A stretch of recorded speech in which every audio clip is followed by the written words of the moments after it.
रामकृष्ण हरी मंडळी, मी आपला DN save, स्वागत प्रॉपर्टी। आज खरं तर आपण एक फ्लॅट शूट करतोय तो, आणि तो फ्लॅट आहे रुस्तमजी ॲव्हेन्यू नावाच्या बिल्डिंगमध्ये। फ्लॅट जर आपण बघितला तर ग्राउंड प्लस जवळजवळ 40-42 माळ्याची बिल्डिंग आहे। आपण एक हायर फ्लोअरलाच एक फ्लॅट काढतोय। खरं तर फ्लॅटचा कार्पेट जो एरिया आहे 808 आहे, आणि त्याच्यासोबत एक पझल कार पार्किंग असणार आहे। स्विमिंग पूल, क्लब हाऊस, जिम ह्या सगळ्या गोष्टी इथे आहेत। 4-4.5 वर्ष जुनी बिल्डिंग असणार आहे। आणि जर आपण मेंटेनन्सचा विचार केला तर साधारणतः 7,300 रुपयाचा मेंटेनन्सही असणार आहे। ठाणा स्टेशनपासून जर आपण याचा विचार केला तर साधारणतः 3.5 ते 3 किलोमीटरच्या अंतरावरती आहे। साकेत रोडपासून जवळ आहे, किंवा मग बाग साईडला जर गेलं तर राबोडी पासून पण जवळ आहे। इकडे माझेवाडा जंक्शनपासून पण जवळ असणार आहे, आणि समृद्धी महामार्गाला लागून असणारा हा फ्लॅट आहे। आणि जर तुम्ही बघितली तर ह्याच फ्लॅटची मी तुम्हाला बाल्कनी दाखवते, जी बाल्कनी अशा पद्धतीने वापरात येणारी बाल्कनी आणि अशा स्लायडिंग विंडो वगैरे प्रॉपर लावून बनवलेला हा फ्लॅट आहे। फ्लॅट जर तुम्ही बघितला तर तुम्ही बघू शकता इथे हा त्याचा हॉल असणार आहे। हॉलच्या त्या साईडला आपण जर गेलो तर तुम्हाला इथे डायनिंगचा स्पेस आहे। पण आता याची जी एंट्री आहे, बाहेर जाताना साऊथ आहे, आतमध्ये येताना नॉर्थ असणार ही एंट्री असणार। आत नॉर्थ आहे, बाहेर मात्र साऊथ आहे।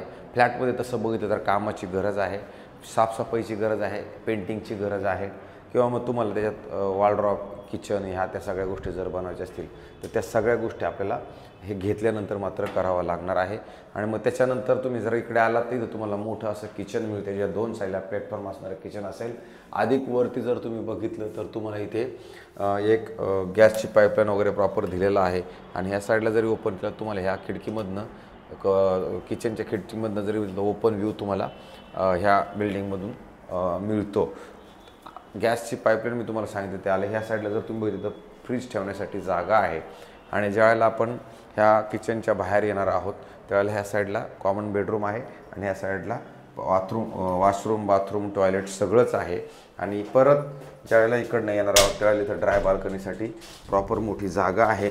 इथे ड्राय बाल्कनीची इथं जर तुम्ही बघितलं तर वॉशिंग मशीन लावू शकता, आणि इकडे कपडे वाळू घालण्यासाठी तुम्हाला जागा इथून मोठी अशी मिळते। मग आपण इकडे जर आलो तर तुम्हाला हे चांगलं मोठं असं बेडरूम पण इकडं मिळतं। ज्या बेडरूमचा व्ह्यू जरी बघितला आपण तर तोही तुम्हाला पुढे मोकळा आणि ओपन व्ह्यूच असणार आहे। आणि मग ह्या साईडला जरी आला तर इथे कपाट ठेवण्यासाठी इथे जागा आहे। ऑलरेडी जे ACचे पाईप आहेत ते घुसवण्यासाठी त्यांनी ते सगळं करून ठेवलेलं आहे, नाही असं नाही आहे। आणि मग त्याच्यानंतर परत इकडे आल्यानंतर इथं परत थोडीशी छोटीसाठी स्टोरेजसाठी परत जागा आहे।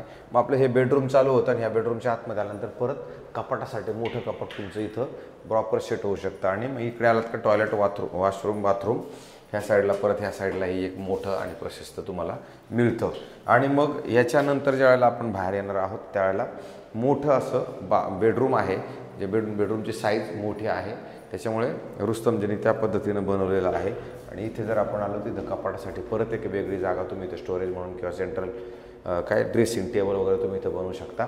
याचा जरी व्ह्यूचा विचार केला तर याचा पण ओपन आणि खुल्लाच व्ह्यू आहे, जे तुम्हाला ती बघितलं खिडकी वगैरे ओपन केलं तर तुम्हाला ते समोर अशा पद्धतीचं दिसेल। हे तुम्ही कोणत्याही बँकेकडनं तुम्ही याला लोन घेऊ शकता, सगळ्या बँकेकडनं अप्रूव्ड असणारं हे प्रोजेक्ट आहे। भाजीपाला किंवा मग शाळा वगैरे, कॅम्ब्रिज शाळा त्या सगळ्या याच्या खाली आहेत। भाजीपाला, मेडिसिन त्या सगळ्या गोष्टींची सुखसुविधा ह्या कॉम्प्लेक्सच्या आतमध्ये सगळ्या गोष्टी उपलब्ध पण आहेत। आता ह्या मालकांनी आपल्याला सांगताना सांगितलं की बाबा हा फ्लॅट आपल्याला विकायचा आहे, 1,60,00,000 रुपये यांनी ह्या फ्लॅटची किंमत ठेवलेली आहे।